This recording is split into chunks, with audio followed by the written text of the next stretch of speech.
Ry havana ho ampitomboina ho aminareo hatrany ny fahasoavana ao amin'i Jesosy Kristy Tompontsika. Amen. Andeha araka hivavaka isika. Ry Tompo rainay any an-danitra aho, rainay amin'ny alalan'i Jesosy Kristy ianao. Misaotra indrindra ny amin'izay efa nataonao tamin'ny fiainanay ary mbola ataonao ihany koa, ary misy mahatoky izay efa mbola hanao zava-mahakaka eo amin'ny fiainanay ianao.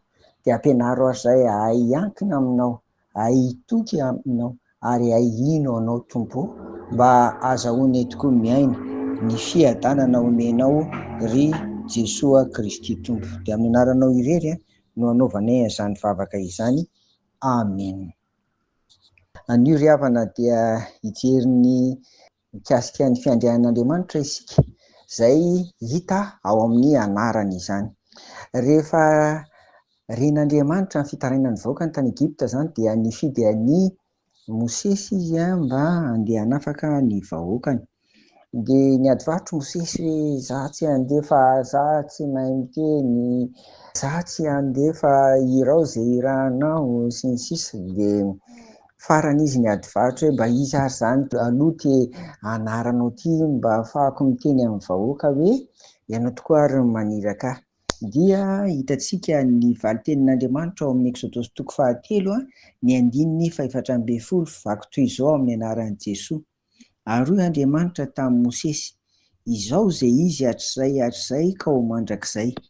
Ary hoy koa izy, izao no lazainao amin'ny zanak'Israely, izao izay izy nefa naniraka ahy ho aty aminareo.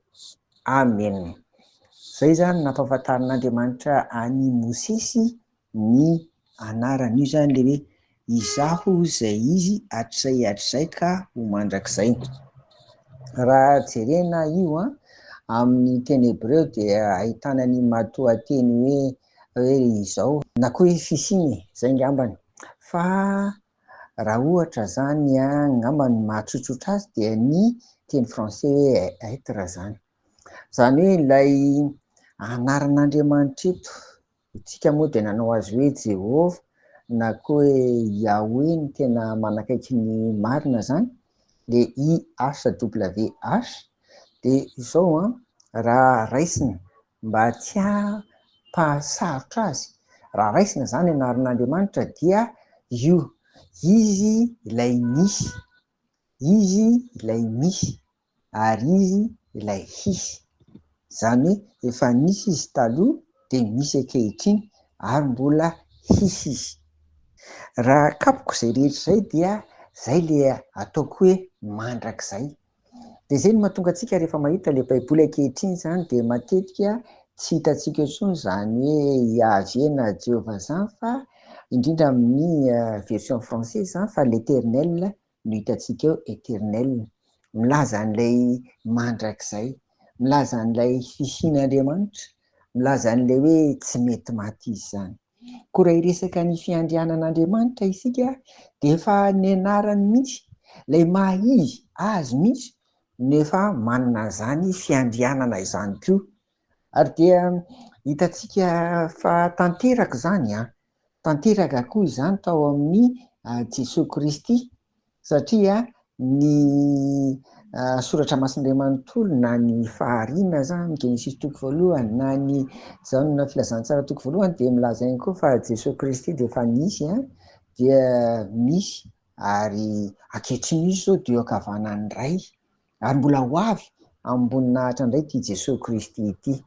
Izany no mitaona antsika ary manambara fa fonoson'ny fiandrianan'Andriamanitra koa ny fahavelomany. Isika dia manompo Andriamanitra velona, Andriamanitra andriananahary, ary Andriamanitra Jesosy Kristy mpamonjy. Eto zany vao mindoko ny taona moa zany izao, dia manentana antsika hatrany mangataka amin'ny Tompo isika hanana finoana, miorina aminy raha sendra misy fitsapana na zavatsarotra samihafa sedraina eo amin'ny fiainana. Fa ny fiandrianan'Andriamanitra zany dia fonosin'ny anarany mihitsy, ilay izy tsy mety maty, ilay izy velona mandrakizay.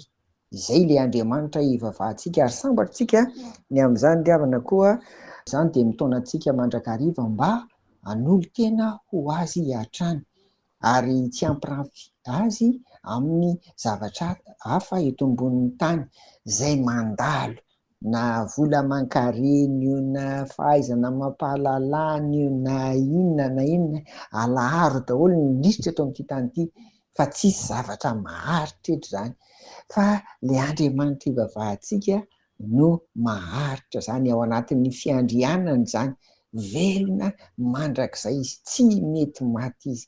Noho izany dia azo hitarina daholo hoe zay no maty sy toa azy, zay no mahabe voninahitra azy, zany no mahatonga antsika hino sy atoky ary anantena azy amin'izao fiainana izao. Dia ho an'Andriamanitra rery ny voninahitra. Amen. Hivavaka isika. Tompo, misaotra anao zay fa ianao no nametraka aty anatinay ka nafahanay nifidy nanompo Andriamanitra velona. Ianao no nidina tetỳ ambonin'ny tany, ianao le efa misy ary mbola hisy ihany koa, ary mitaona anay hatrany mba hiankina aminao. Ino anao, atoky anao ary anaty anao amin'ny fiainana, koa dia velominy mandrakariva aty anatinay tsirairay avy izany. Ary mba ho Andriamanitra nisa mbatan'olona amin'ny vahoaka malagasy anie ianao, ary ho Andriamanitra nisa tokantrano, ho Andriamanitra ity firenena ity, ry Jesosy Kristy tomponay eo. Dia amin'ny anaranao no hanaovanay an'izany vavaka izany. Amen. Ho aminareo ny fiadanan'i Jesoa. Amen.